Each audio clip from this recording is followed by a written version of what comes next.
What if the most promising place to find alien life in our solar system isn't Mars? What if it's a frozen moon hidden nearly 1.4 billion kilometers from the Sun? NASA scientists have been studying Saturn's largest moon, Titan, for years. But recently, new research and data analyses have renewed interest in one shocking possibility. Titan may contain some of the key ingredients needed for life, and in much larger quantities than scientists once thought. And the deeper researchers investigate this strange world, the stranger it becomes. At first glance, Titan doesn't look like a place where life should exist. Surface temperatures average around 179 degrees, making it colder than almost anywhere on Earth. Water ice on Titan is so frozen that it behaves almost like rock. Yet Titan is unique in the entire solar system. It is the only moon known to have a thick atmosphere, and the only world besides Earth with stable rivers, lakes, seas, rain, and weather systems on its surface. There is just one catch. Those rivers and seas are not made of water. They're made of liquid methane and ethane. When NASA's Cassini spacecraft arrived at Saturn in 2004, scientists expected Titan to be interesting. They did not expect to find entire coastlines, massive hydrocarbon seas, river channels stretching hundreds of kilometers, and weather cycles that in some ways resemble Earth's. Then things became even more surprising. Cassini's instruments detected a rich mix of organic molecules in Titan's atmosphere. These molecules are built from carbon, the same fundamental element used by all known life on Earth.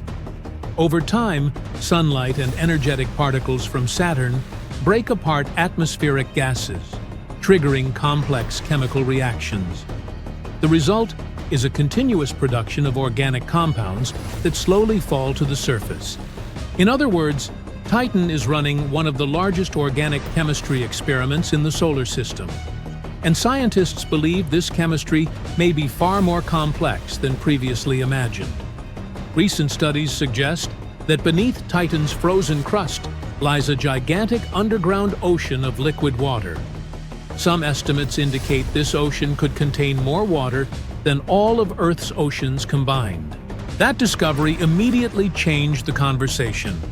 Because wherever scientists find liquid water, they start asking the same question: could life survive there? Researchers now believe Titan may contain three ingredients generally considered essential for life: liquid water, organic molecules, and a source of chemical energy. That's a combination very few places in the solar system can offer.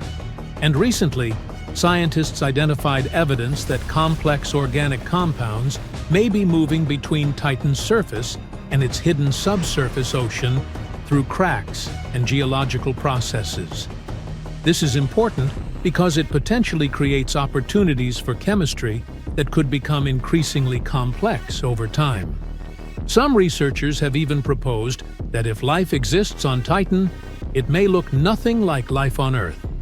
Instead of relying on liquid water at the surface, hypothetical organisms could potentially use liquid methane as part of an entirely different biological system.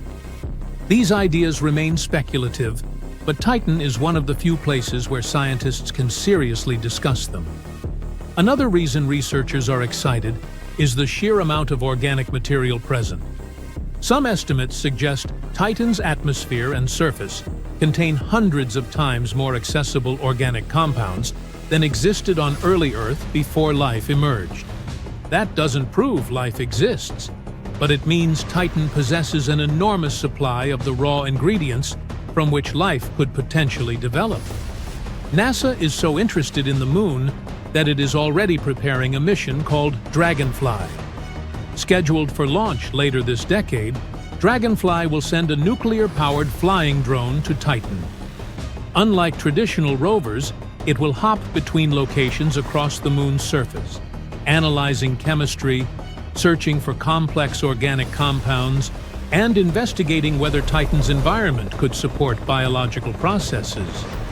The mission is expected to travel tens of kilometers across the surface, and study areas that may preserve clues about prebiotic chemistry. In other words, NASA is not just looking for water anymore. It is looking for signs that the chemistry of life may already be happening. Now, to be clear, scientists have not found aliens on Titan. They have not discovered microbes, plants, animals, or direct evidence of living organisms. But they have found something that may be almost as important. A world where many of the building blocks of life appear to exist together in one place.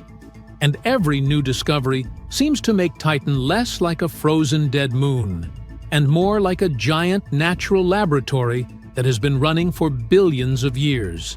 Which is why many astrobiologists now consider Titan one of the most promising locations in the solar system to search for life beyond Earth.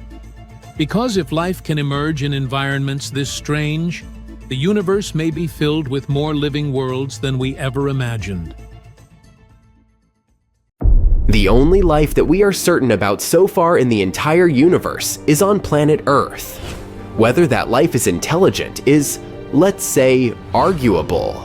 But anyway, it's not surprising that we're tirelessly searching for life on other planets. So far, they've discovered more than 4,000 of them. But what's even cooler, NASA has compiled a new list of 24 planets that aren't just Earth-like, they're better. The conditions on them are so good that they're more comfortable than on our planet. So let's examine some of them. Let's be koi, K-O-I, shall we? This wonderful planet is in the constellation Cygnus, and why is it so wonderful? Well, our sun is a yellow dwarf.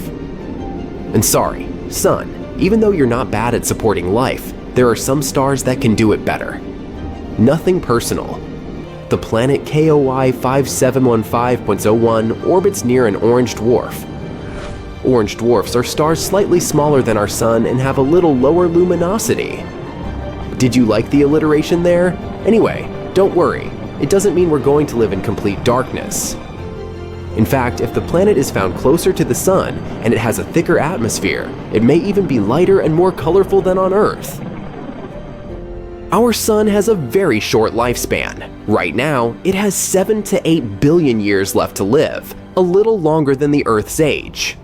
But orange dwarfs can live from 45 to 70 billion years.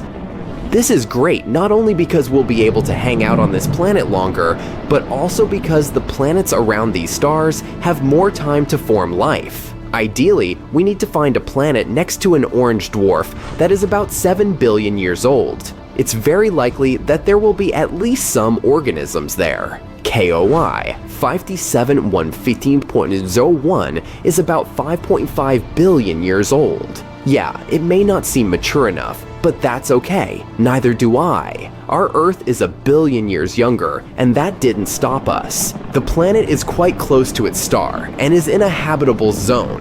1 year there lasts 190 days. Imagine going to elementary school and already getting a driver's license. It's almost 2 times larger than the Earth. The average temperature there is 52 degrees, which is slightly less than ours, 57 degrees. But it most likely feels warmer there, because strong gravity helps it hold onto heat in the atmosphere longer. It's a little too far away though, like 3,000 light years from Earth, which is about 18 quadrillion miles. Yup, better bring a really big lunch with you.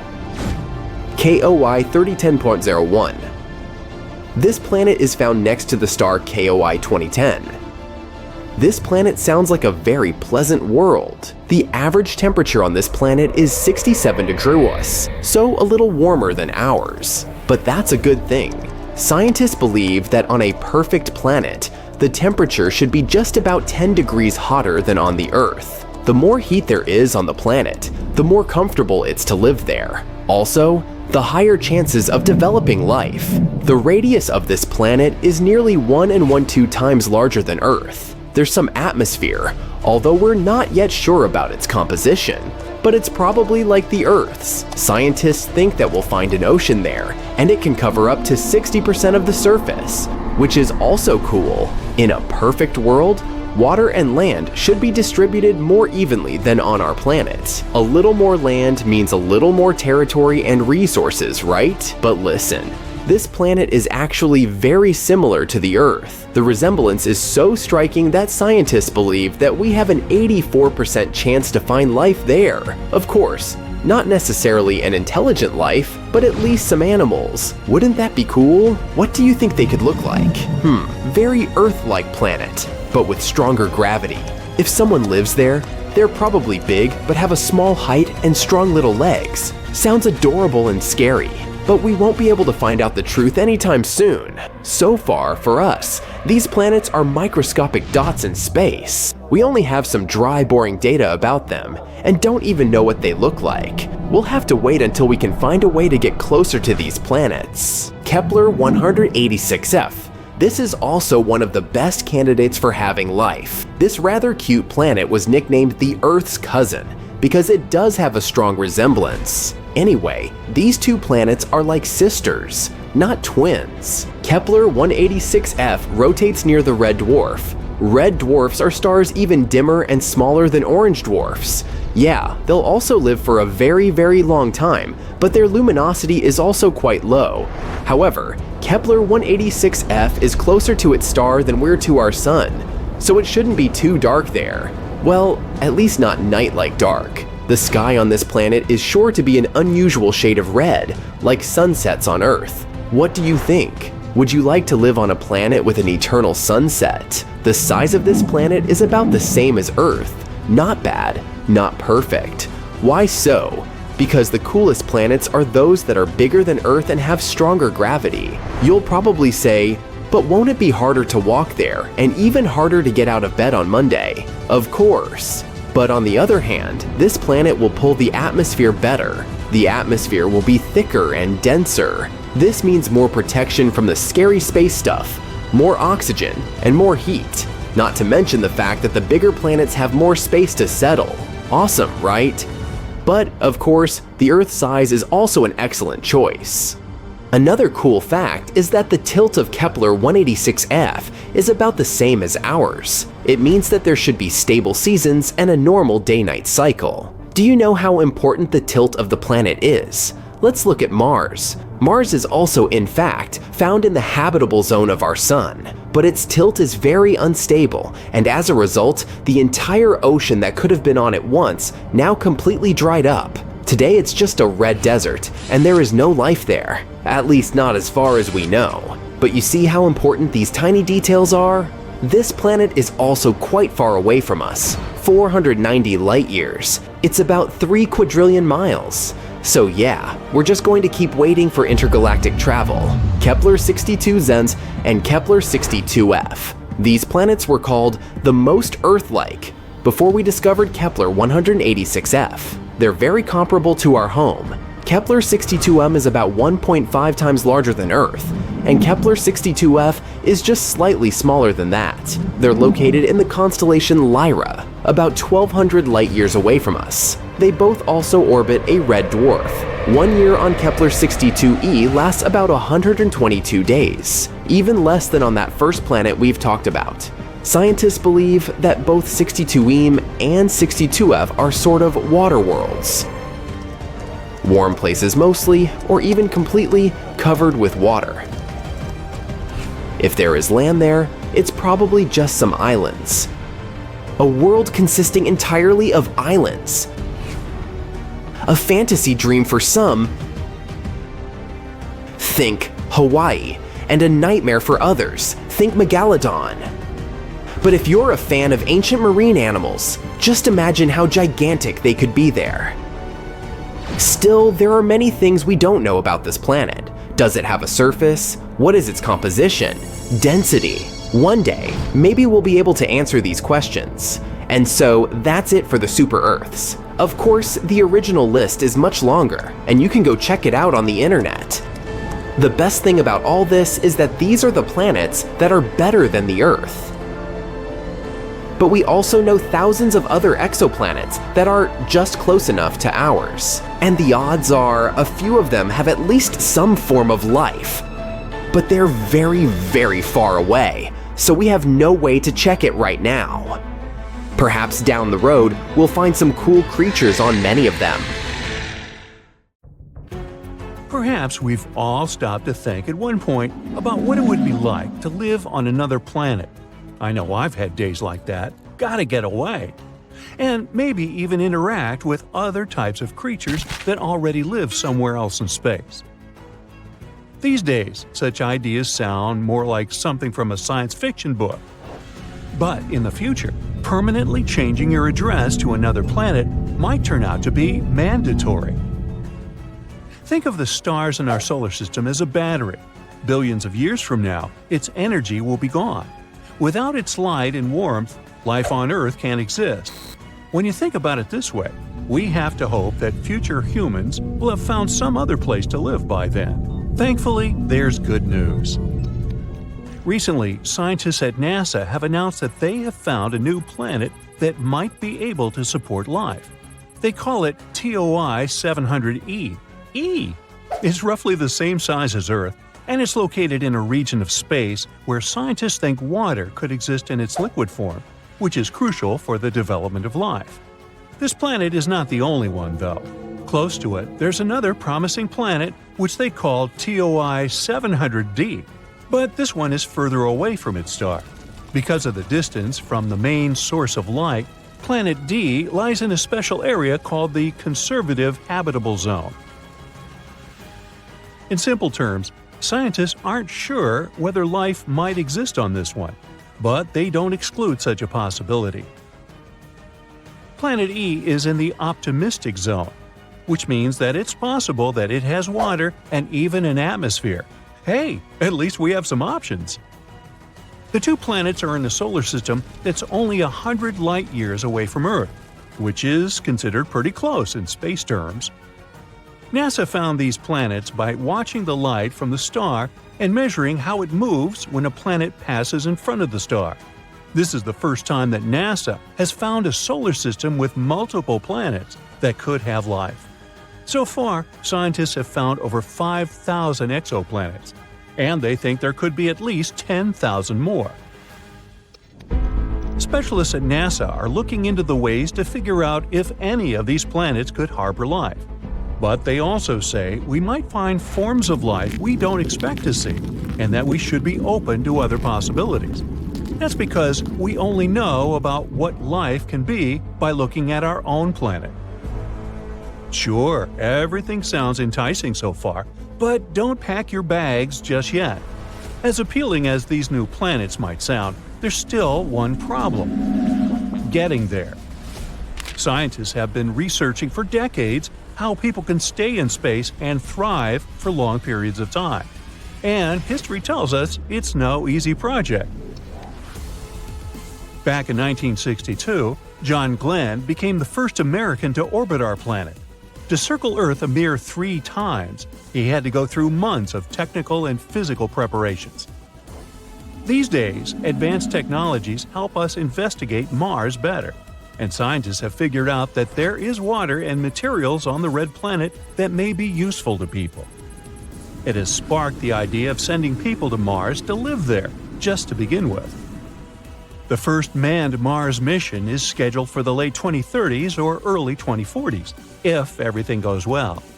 The plan is for this to be a round trip, but even if NASA manages to plan everything well, the round-trip journey will still take about 500 days. It all depends on Mars and Earth's positions in their orbits around the Sun. One of the biggest problems with living on Mars is gravity. For starters, the astronauts will arrive at the red planet after months of living in microgravity. It means it could take them a lot of time to physically get in shape before they could start exploring. That's because living in microgravity conditions heavily affects the human body. It might mean loss of bone and muscle mass, as well as a shift in the normal movement of body fluids, which tend to go upward. This can lead to pressure on the eyes and even problems with people's eyesight. But Mars is right here, in our own solar system. What about planets that are light years away? The answer is still up for debate. It may sound cool to travel really fast, like at the speed of light. So far, scientists believe it's not possible. Sure, we may have been able to create airplanes that travel faster than sound, supersonic aircraft, but it's not the same. There's quite a difference, actually. Light is about 1,000,000 times faster than sound. Traveling at the speed of light would mean we could go from Earth to the Moon in 1 second, or from Los Angeles to New York in less than the blink of an eye. But what stops us, though? Some say it's energy. It may be possible to make something go really fast, but it'll take a whole lot of energy. In this case, engineers will need to find new ways to make things move in space. Right now, rockets use fuel that is similar to the gasoline you use in your car. But that's not very efficient when it comes to space travel. Other ways to push a spacecraft include using electric or magnetic forces. One promising idea is using a solar sail, which is like a large thin sheet of plastic that can be pushed through space by sunlight. Some spacecraft have already used solar sails, and scientists think they could go up to about 10% of the speed of light. If other planets in our solar system turn out to be inhospitable, and we can't invent spaceships that move fast enough, we might still have a choice. Secret Option C. It was first proposed by a scientist who wrote an interesting study about a special type of planet. It suggests that we might not need spaceships to move around and escape problems on our own planet. We could use planets that are not orbiting a star. They're called rogue planets. Ooh. Instead of gravitating toward a star, these lonesome space objects simply drift alone through space, doing their own thing. Think about it this way. Moving to Mars is like moving to an already furnished house. Regardless of how nice it would be, you would still have to adapt to it. You'd have to get used to how much light gets in through the windows every day, and to climbing up and down the stairs to get to the living room. Moving to a rogue planet means we'd start from scratch, building our own house from the ground up, perfectly adapted to our needs. Free-floating planets are usually seen as cold, dark, and not suitable for life. But if they have underground resources, they can be useful. They offer a constant surface gravity, a lot of space, and resources. They can also provide water and protection from space radiation. If we become an advanced enough civilization, we might be able to control the planet and even create new types of energy. So the next question would be where we could find such a rogue planet. It's hard to know how many of these there are in the universe, but scientists have found a bunch of them in one region of the Milky Way galaxy. Some rogue planets have been kicked out of their own solar systems because they were bad. No, not really. It was because of gravity, while others might have formed on their own. Either way, we don't want rogue planets to get too close either, at least not in the near future. The chances of a rogue planet entering our solar system are extremely low. But if it did, it could mess things up for us. Depending on its size, a rogue space object might divert other planets off of their course around the Sun, which could alter their exposure to light and warmth.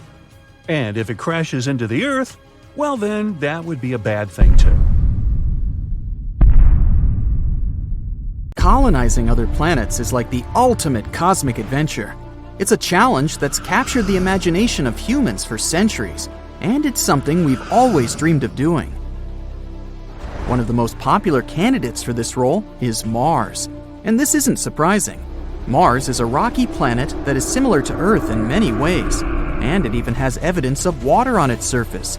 This makes it a prime candidate for human colonization. Many scientists and engineers are working on plans to send humans to Mars and establish a permanent settlement there. But what about the other candidates?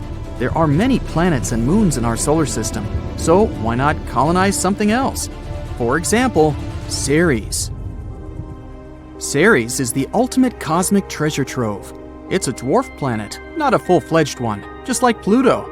It's located in the asteroid belt between Mars and Jupiter. This dwarf planet is the closest to the Sun, and it's adorably tiny. The entire planet is about the same size as the state of Texas. So why choose it? Because Ceres may be a rich source of valuable resources. The surface of Ceres is covered in craters and other geological features, and scientists believe that beneath its surface, it has a thick layer of water ice. which means that deep underground, it may have an ocean of liquid water. If this is true, Ceres could be a valuable resource for future space missions. It could potentially provide a source of water for human exploration of the solar system. So, can we colonize it? And if so, how do we do that? Actually, many scientists and space enthusiasts have proposed this idea. To colonize Ceres, we'd have to use the same methods used to establish colonies on the Moon, Mercury, and the satellites of Jupiter and Saturn. Don't worry, it's not that hard. We just need to figure out how to adapt to a very thin atmosphere, to extreme temperatures, and pressure, and, well, all the other nasty stuff. But let's stay hopeful. At the end of the day, it all comes down to resources. We'll need water, minerals, silica, and other raw materials. All this would help us to create a self-sufficient colony. And luckily, Ceres is full of these things. So, first of all, we could locate the places of residence inside the craters of Ceres. We could build domes there that would protect us from all sorts of dangerous things, like radiation. We could also mine regolith in the asteroid belt. Regolith is a residual soil that appears as a result of cosmic weathering of the rock. Basically, it's something like the surface layer of soil on the Moon. Why do we need it? Well, because we could use it to 3D print the base layers next to the ice, so that our bases would be located near the water. We could then use these base layers to print other structures, like houses. We could also collect ice and organic molecules to create water. And by combining water with regolith, we would get soil in which we could grow plants and food. Wonderful! There's also another option. A colony could be created underground. That is, right next to the icy crust of the planet. Now, if in the future we'll be some kind of super cool scientists, we could try to accelerate the rotation of Ceres, which sounds crazy, but would be pretty beneficial. It would help us to create artificial gravity inside the underground colonies. And speaking of gravity, all of these things may sound cool, but let's discuss the difficulties that lie ahead of us during colonization. To colonize Ceres, we would need to overcome a number of challenges. To begin with, we need to develop technologies that will help us even get to Ceres. We need some kind of ships that would be capable of long flights into deep space. For them, first we need to create some kind of nuclear thermal or nuclear electric traction, and maybe an even more advanced type of fuel. Then we'll also need technology to help us sustain life in this small rocky world. That is, tools to extract and use local resources. Also, since there's no atmosphere on Ceres, we would have to wear spacesuits and live in pressurized habitats. And this is only the beginning. Living on the planet itself won't be an easy task either. For example, what about extreme temperatures, or radiation, or the mentioned incredibly weak gravity? The latter is definitely one of the biggest problems. The gravity of Ceres is only 3% of the Earth's. You wouldn't want to accidentally fly into outer space while playing football, would you? But the fact that any jump could send you on an endless journey isn't the only problem. Even if you somehow stay on the surface of the planet, you'll experience the same symptoms and problems as astronauts who hang out on the International Space Station. For example, loss of muscle mass, decrease in bone density, deterioration of vision, problems with the cardiovascular system. Wow, who would have thought that gravity is so important?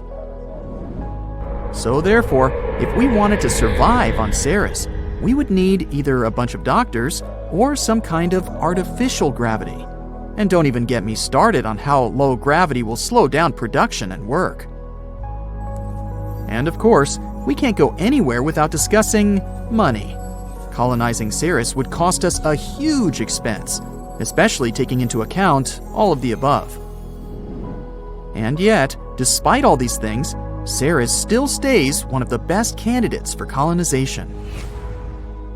For example, Ceres contains lots of methane and ammonia. They can be used as a manufactured fuel or a nitrogenous gas. Or you can just mine it there in order to colonize Mars and Venus. Even low gravity has its advantages. Thanks to it, it will be very easy to launch spacecraft from Ceres. We'll waste much less fuel, which means that transportation from Ceres to other planets would be much cheaper and more efficient. So, even if Ceres doesn't become our permanent residence, it can become a good transport hub, something like a spaceport. We could use it as a base for mining all sorts of useful things from the asteroid belt. Then, we could transport all these resources back to Mars or Earth. And it can also become a refueling station for ships traveling further beyond the solar system. Sounds cool and pretty sci-fi-ish, doesn't it? But it seems that any attempts to create a permanent base in the asteroid belt will have to wait. Colonizing other planets is a difficult and complex task. It'll require the cooperation and expertise of many different people, and it will involve developing new technologies and overcoming many challenges. Before we go to Ceres, we need to build infrastructures on the Moon, Mars, and somewhere in between. Otherwise, any attempts to colonize it would be prohibitively expensive and would most likely fail before future missions could even reach it. But the more colonies we create, the more likely it is that sooner or later we'll build another one on Ceres. This would not only open the asteroid belt to economic exploitation, it would also serve as a stepping stone to the outer solar system. This, in turn, could lead to colonizing the moons of Jupiter and beyond.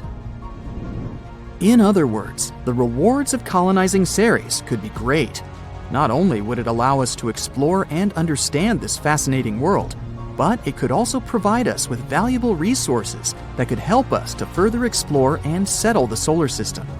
Life on Ceres would likely be challenging, but exciting, as humans would be making a new home for themselves and exploring the mysteries of the universe. Just imagine all the new planet-themed restaurants and shops we could have. Welcome to Ceres Mart, where everything is out of this world! So, if you're a fan of cosmic treasure hunts, Ceres is surely a rich and rewarding destination. Just make sure you bring some weights on your feet so you don't fly anywhere.